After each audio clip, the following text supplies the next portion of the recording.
Hello friends. सो हमने social issues का जो फर्स्ट वाला पार्ट था वो ख़त्म कर लिया था। वो मुझे एक्चुअली एक ही लेक्चर में ख़त्म करना था, बट मेरी तबीयत ख़राब होने की वजह से मैंने इसके भी 2 लेक्चर बना दी हूँ। तो आई होप आपको कोई प्रॉब्लम नहीं होगी। Now let's come to second वाला सोशल इश्यूज़ का पार्ट। तो उसमें मॉडल टेनेंसी एक्ट जो है 2021 ये है टॉपिक। तो यूनियन कैबिनेट ने अभी अप्रूव कर दिया है मॉडल टेनेंसी एक्ट, जहाँ पे उन्होंने बोला है कि सारे स्टेट और यूनियन टेरिटरीज़ को सर्कुलेट करिए कि ये जो है ये एक्ट वो अडॉप्ट करें, ठीक है। फ्रेश लेजिस्लेशन बनाए अपने रेंटल लॉज को अमेंड कर, ठीक है। तो सबसे पहले हम ये देख लेते हैं कि स्कीम क्या है रेंटल हाउसिंग के लिए। तो अफोर्डेबल रेंटल हाउसिंग कॉम्प्लेक्सेस जो है ये स्कीम है, जो कि अर्बन माइग्रेंट्स और पुअर्स के लिए है। ये सब स्कीम किसकी है? प्रधानमंत्री आवास योजना अर्बन की स्कीम है। अफोर्डेबल रेंटल हाउसिंग कॉम्प्लेक्स जो है वो इम्प्लीमेंट 2 मॉडल्स में होंगे। मॉडल 1 है utilising existing government funded vacant house. जो भी गवर्नमेंट फंडेड वैकेंट हाउस ऐसे हैं उनको कन्वर्ट कर दो आप अफोर्डेबल रेंटिंग हाउसिंग कॉम्प्लेक्सेस में, पब्लिक प्राइवेट पार्टनरशिप की हेल्प से या पब्लिक एजेंसीज की हेल्प से 25 साल में, ठीक है। और उसके बाद वो जो है लोगों को हाउसिंग देने के लिए यूज़ करें। फिर मॉडल 2 की अगर बात करें तो कंस्ट्रक्शन और ऑपरेशन और मेंटेनेंस जो है अफोर्डेबल रेंटल हाउसिंग कॉम्प्लेक्सेस की जो प्राइवेट और पब्लिक एंटिटीज़ हैं वो खुद उनका अगर कोई वैकेंट लैंड है, अवेलेबल लैंड है, तो उसको 25 साल तक वो उसमें कंस्ट्रक्ट करके ये सब बनाए, तो जिसके कारण जो है पुअर्स को, नीडी को वो दे सके, ठीक है। तो अफोर्डेबल रेंटल हाउसिंग कॉम्प्लेक्सेस जो है ये किसके अंदर किसका पार्ट है? स्कीम किसका पार्ट है? Pradhan Mantri Awas Yojana urban. Now comes to model tenancy act. तो मॉडल टेनेंसी एक्ट 2021 का ऑब्जेक्टिव क्या है? हमको ऑब्वियसली रेंटिंग को रेगुलेट करना है रेसिडेंशियल और कमर्शियल प्रेमाइसेस के लिए, ठीक है। रहने की लोगों को जगह जो है उनको उस चीज़ को हमको रेगुलेट करना है और प्रोटेक्ट करना है कि लैंडलॉर्ड्स का भी राइट और टेनेंट्स का भी राइट बना रहे, ठीक है। तो टेनेंट्स जो लोग रहते हैं वहाँ पे क्या होता है, जब भी हम लैंडलॉर्ड से घर लेने जाते हैं तो सिक्योरिटी वगैरह साइन कराते हैं और जो भी है, ठीक है। पर कभी कभार क्या होता है, बहुत सारी कुछ ऐसी इलीगल एक्टिविटीज़ होने लगती हैं, टेनेंट्स जो करने लगते हैं, ठीक है। या फिर रेंट नहीं दे रहे हैं, या फिर ऑनर और टेनेंट्स के बीच बहुत ज़्यादा मनमुटाव हो रहा है। तो ये सब प्रॉब्लम्स जो है हमेशा की रहती हैं, ठीक है। लैंडलॉर्ड ज़्यादा परेशान कर रहे हैं कि आप मुझे ये करो, ये करवा के दो, वो करवा के दो। टेनेंट्स अगर बोल रहे हैं, टेनेंट्स अगर रेंट ही नहीं पे कर रहे हैं, तो दोनों को कहीं ना कहीं प्रॉब्लम्स होती है, ठीक है।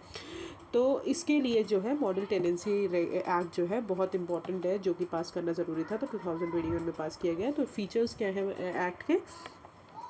यहाँ इन्होंने क्लियर डेफिनेशन बता दी है लैंडलॉर्ड की, लैंड अथॉरिटी की, प्रेमाइसेस की, प्रॉपर्टी मैनेजर की, रेंटल एजेंट, टेनेंट्स, सब टेनेंट्स, सबकी, ठीक है। तो इन सब की प्रॉपर डेफिनेशन बना दी है उन्होंने।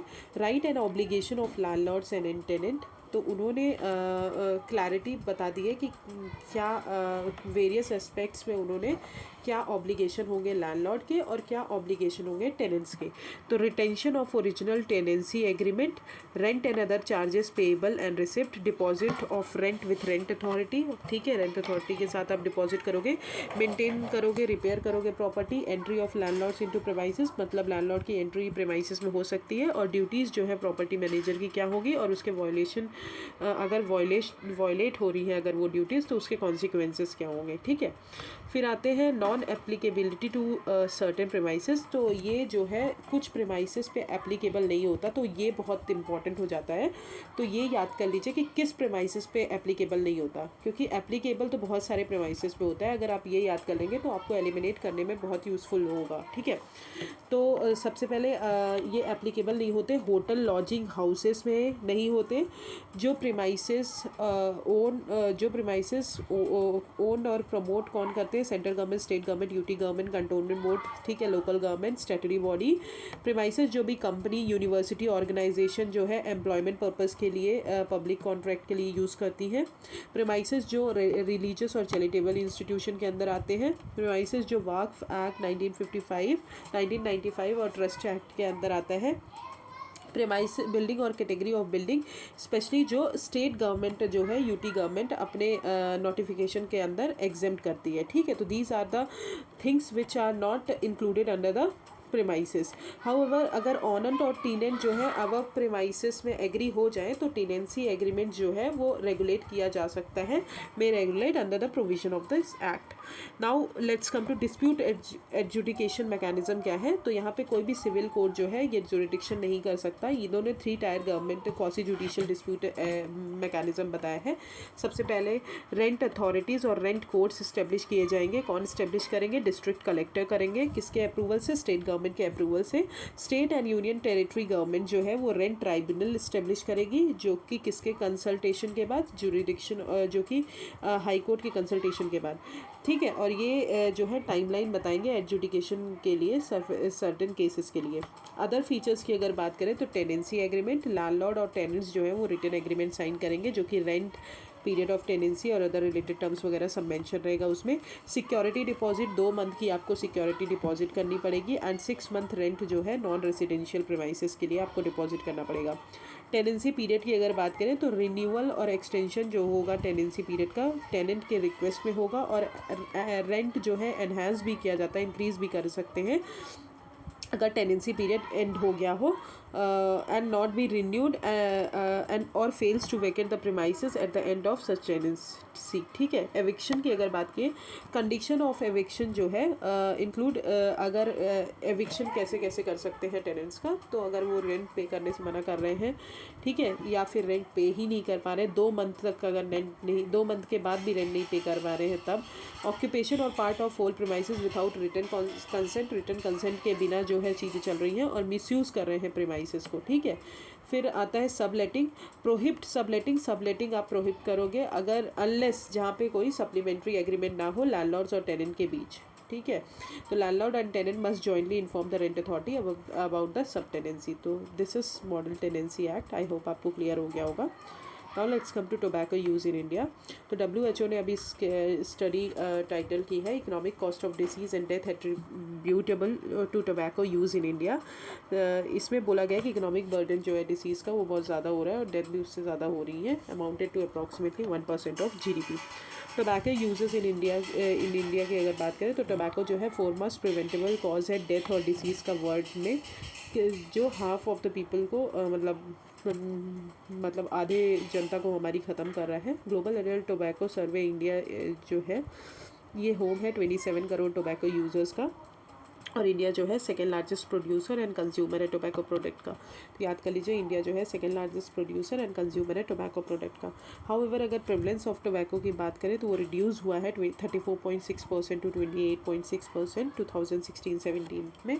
The prevalence of current tobacco अगर बात करें तो मेन में जो है सबसे ज़्यादा है 42.4% as compare to women. Women की कितना है 14.2%। Among both men and women की अगर बात करें तो रूरल एरियाज़ में टोबैको ज़्यादा यूज़ किया जाता है as comparison to urban areas. फिर इनिशिएटिव्स क्या क्या लिए हैं उससे पहले हम टोबैको कंडीशन, टोबैको कल्टीवेशन देख लेते हैं इंडिया में। इन इंडिया टोबैको जो है ग्रो 0.4 मिलियन हेक्टेयर में ग्रो होता है of area with 750 MkG production. ठीक है, इंडिया जो है सेकेंड टोबैको प्रोडक्शन में है और एक्सपोर्ट में भी इंडिया जो है सेकेंड में है और कंजम्पशन में भी इंडिया सेकेंड में है। टोबैको की अगर बात करें तो ड्राउट टॉलरेंट क्रॉप होता है, मतलब ड्राई एरियाज़ में ग्रो किया जाता है। इसमें ज़रूरी नहीं है कि इसमें पानी चाहिए। हार्डी होता है और शॉर्ट ड्यूरेशन क्रॉप होता है, ठीक है, जो कि सॉइल्स में ग्रो होता है, वेयर अदर क्रॉप जो है वो वहाँ पे कल्टीवेट नहीं किए जा सकते। ठीक है, 10 डिस्टिंक्ट टोबैको टाइप्स जो हैं ग्रोन होते हैं हमारे 15 स्टेट में कंट्री में, including cigarette, non cigarette type. ठीक है, तो tobacco of types of tobacco की अगर बात करें तो flue cured Virginia tobacco Andhra Pradesh और Karnataka, beedi tobacco Gujarat and Karnataka, cigar and cheroot Tamil Nadu and West Bengal, hookah tobacco Assam, West Bengal, Bihar, UP, chewing and snuff Tamil Nadu, West Bengal, Bihar, Assam and UP, Natu, burley, Lanka and HDBRG Andhra Pradesh में होते हैं। तो ये टोबैको कल्टीवेशन से हो गया। फिर इनिशिएटिव्स जो इंडिया ने लिए हैं टोबैको के लिए, तो इंडिया जो है पार्टी है किसका, WHO framework convention on tobacco control. तो framework convention on tobacco control किसका है, WHO का है, और इंडिया जो है इसका मेंबर है। तो ये फर्स्ट इंटरनेशनल ट्रीटी है जो नेगोशिएट की गई थी WHO में, जो कि टोबैको एपिडेमिक के रिस्पांस के लिए क्रिएट की गई थी। WHO की जो FCTC है वो बोथ डिमांड और सप्लाई रिडक्शन दोनों पे फोकस करती है। फिर cigarette and other tobacco product prohibition of advertisement and regulation of trade commerce production supply and distribution act 2003, जिसका एम है कि हमको स्मोक फ्री पब्लिक प्लेसेस बनाने हैं और हमको जो टोबैको एडवर्टाइजमेंट हो रहे हैं और उनके प्रमोशंस हो रहे हैं उनको रिस्ट्रिक्ट करना है। फिर national tobacco control programme launch कब हुआ था? 2007-8 में हुआ था, जिसका ऑब्जेक्टिव है कि हमको इफेक्टिव इम्प्लीमेंटेशन करना है कॉटपा का जो भी अबव एक्ट था उसको, और अवेयरनेस क्रिएट करनी है regarding harmful effects of tobacco consumption. Juvenile justice act जो है वो भी पनिशमेंट देता है चिल्ड्रंस को जो टोबैको प्रोडक्ट्स यूज़ करते हैं, जिनको दिया जाता है, चिल्ड्रंस को दिया जाता है अगर तो। नेशनल हेल्थ पॉलिसी 2007 ये भी रिड्यूस कर, इनका टारगेट क्या है कि हमको टोबैको रिड्यूस करना है 30% बाय 2025। फिर national level tobacco cessation quit line, ये क्या है? Tobacco cessation counselling services provide करते हैं कम्युनिटी को थ्रू टोल फ्री नंबर्स। फिर पिक्टोरल हेल्थ वार्निंग जो है ये 85% of the front and back panels को कवर करते हैं of the tobacco product package.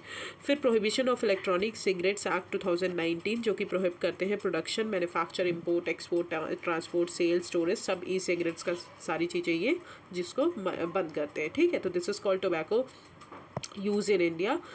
फिर global report on food crisis, तो अभी global report on food crisis किसने रिलीज़ किया? तो global network against food crisis ने रिलीज़ किया है।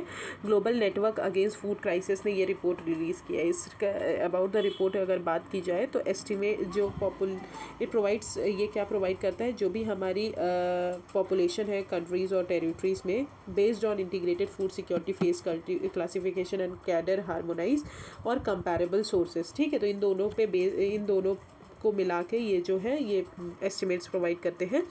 रिपोर्ट जो है फोकस करता है 55 कंट्रीज़ में, जहाँ पे बोलता है जो कि 97% जो है ह्यूमैनिटेरियन असिस्टेंस अकाउंट करते हैं।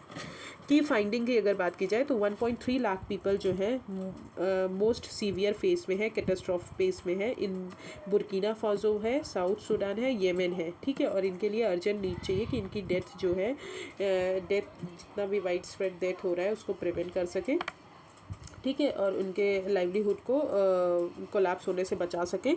फॉरमोस्ट फॉर 2021 जो है ये फिगर बताते हैं अराउंड 1.5 लाख पीपल है। ठीक है, इन 2020 अगर बात की जाए तो 15.8 मिलियन चिल्ड्रन जो है अंडर 5 ईयर्स ओल्ड वो 55 फूड क्राइसिस कंट्रीज़ में रहते हैं जो कि सफ़र कर रही हैं वेस्टिंग से, जैसे कि Nigeria, Ethiopia, democratic Republic of Congo, Sudan, जो कि 1/3 जो है वहाँ के चिल्ड्रन जो है वेस्टिंग से अफेक्टेड है। ठीक है, तो this is the report of global report on food crisis. The important point is in this is global network against food crisis release करते हैं इसको। ठीक है, ड्राइवर्स क्या है फूड क्राइसिस के?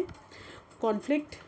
ठीक है, मेन ड्राइवर है फूड क्राइसिस के 23 countries and territories. Economic shocks including कोविड-19 का जो आया है, intense weathering extremes, compounded severity of food crisis.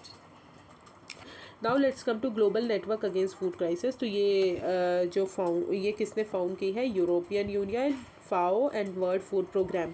बहुत अच्छे से याद कर लीजिए global network against food crisis किसने फाउंड किया है? European union, FAO and world food programme at 2016 world humanitarian summit.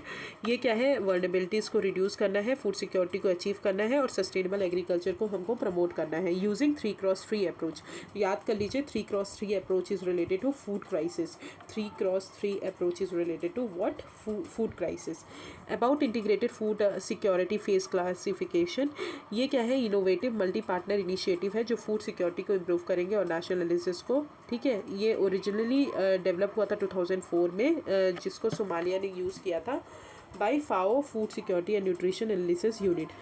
फिर आता है कैडर हार्मोनाइज। ये क्या है? यूनिफाइंग टूल है जो कि हेल्प करेंगे कि हम प्रोड्यूस कर सके एनालिसिस ऑफ जो भी करंट फूड और न्यूट्रिशन सिचुएशन है हमारे कंट्रीज़ में, उसको हम प्रोजेक्ट कर सके, उसको एनालाइज कर सके। तो that is called cadre harmonise. तो cadre harmonise is related to food crisis. Okay, तो these are the some points important in this. Now let's come to global food price index जो कि फाओ रिलीज़ करते हैं। ठीक है, food price index कौन release करते हैं? फाओ रिलीज़ करते हैं, फूड एंड एग्रीकल्चर ऑर्गेनाइजेशन, जो कि अभी बोला है कि मंथली अभी इंक्रीज़ हुआ है, ठीक है, मंथली रेट इंक्रीज़ हुआ है डेकेड्स में। फूड प्राइस इंडेक्स जो है फाओ रिलीज़ करते हैं, जो कि मंथली चेंज, जो कि क्या मेजर करता है, मंथली चेंज जो हो रहा है इंटरनेशनल प्राइसेस में फूड कमोडिटीज़ के, उसको मेजर करते हैं। ये जनरली 5 कमोडिटीज़ ग्रुप कंसिस्ट करते हैं: cereals, oil seeds, dairy product, meat and sugar, and weighted with the average export shares of each of this group. Reasons क्या है कि अंडर स्कोरिंग हुआ है सच इन्फ्लेशन, क्योंकि डिमांड जो है रिन्यू हुई है इन सम कंट्रीज़ में because of low production and market and because of low production not and backlog of low production. Market and supply disruption जो है वो रिस्ट्रिक्शन, मूवमेंट का जो रिस्ट्रिक्शन था, मतलब कोविड-19 के कारण जो लोग घर से बाहर नहीं निकल पाए, इसके कारण जो है ये डिसरप्शन हुआ है, जिसके कारण लोकल शॉर्टेज जो है बहुत ज़्यादा हो गया और प्राइजेस जो है बहुत हाई हो गए हैं, ठीक है। तो this is food price index. कौन रिलीज़ करता है? फाओ रिलीज़ करते हैं। And global network against food crisis जो है European union, FAO and world food programme के अंदर आता है, ओके। तो this is the most important point in this. Now let's come to other important news. तो vital statistics of India based on civil registration system report, ठीक है। तो ये रिपोर्ट कौन रिलीज़ करते हैं? Office of registrar general of India, जो कि मिनिस्ट्री ऑफ होम अफेयर्स के अंदर आते हैं, वो रिलीज़ करते हैं। ये एनुअल रिपोर्ट है। ये क्या है? यूनिफाइड प्रोसेस बताती है, जो भी continuous, permanent, compulsory, universal recording हो रही है regarding related to birth, death और स्टिल बर्थ के कारण, ठीक है। जो भी जैसे बर्थ हो रही है तो कितना रिकॉर्ड हो रहा है, डेथ हो रही है तो क्या रिकॉर्ड हो रहा है, तो ये जो है इससे ही रिलेटेड है।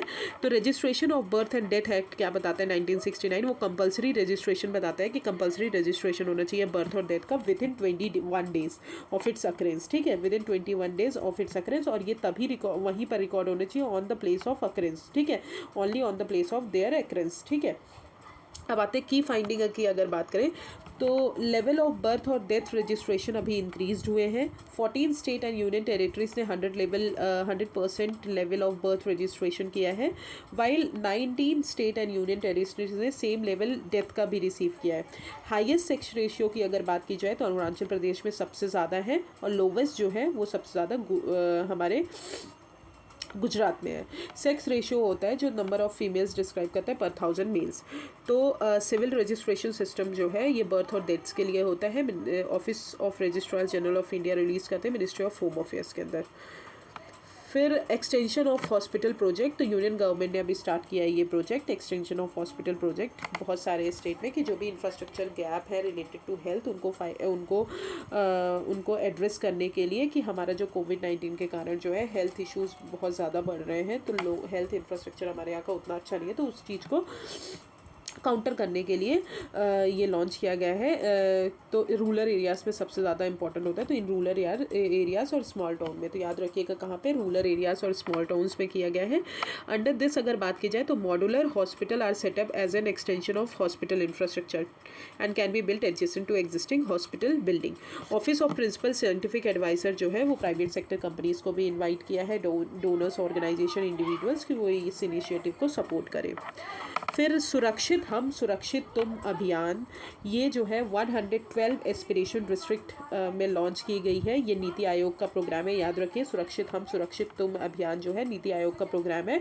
ये डिस्ट्रिक्ट एडमिनिस्ट्रेशन को एम इनका क्या है कि डिस्ट्रिक्ट एडमिनिस्ट्रेशन को असिस्ट करें कि होम केयर सपोर्ट प्रोवाइड करें कोविड-19 पेशेंट को, जिनके अंदर बहुत सिम्टम्स है, माइल्ड सिम्टम्स और वो सब है। ये पार्ट है एस्पिरेशनल डिस्ट्रिक्ट कोलैबोरेशन का, जहाँ पे local leaders, civil societies, volunteers जो हैं, ये सब हमारी हेल्प करेंगे। फिर child labour global estimate 2020 trends and the road forward. Recently ये रिपोर्ट ILO ने रिलीज़ की है चाइल्ड लेबर से रिलेटेड। ऑब्वियसली ILO और यूनिसेफ ने रिलीज़ की है on occasion of world day against child labour, जो कि 12 जून को मनाया जाता है। की फाइंडिंग की अगर बात करें तो 160 मिलियन चिल्ड्रन जो है चाइल्ड लेबर में ग्लोबली है। प्रिवलेंस जो है चाइल्ड लेबर का वो रूरल एरियाज़ में 3 टाइम्स ज़्यादा है as comparison to urban areas. Global progress against child labour जो है स्टेगनेटेड है। 72% ऑफ ऑल चाइल्ड लेबर जो है वो फैमिलीज़ के अंदर ही है, प्राइमरली फैमिली फर्म के अंदर काम करती हैं और उनके एंटरप्राइजेस के अंदर। ग्लोबली 9 मिलियन एडिशनल चिल्ड्रन है जो कि रिस्क फेस कर रहे हैं चाइल्ड लेबर का ड्यू टू कोविड-19 पैंडेमिक। एग्रीकल्चर सेक्टर जो है मोर चाइल्ड लेबर को अकाउंट करता है, फिर उसके बाद सर्विसेज आती है, उसके बाद इंडस्ट्री। सब सहारन अफ्रीका जो है हाईएस्ट प्रेवलेंस है वहाँ पे चाइल्ड लेबर का, और लार्जेस्ट नंबर ऑफ चिल्ड्रन जो है वहीं पर है चाइल्ड लेबर के।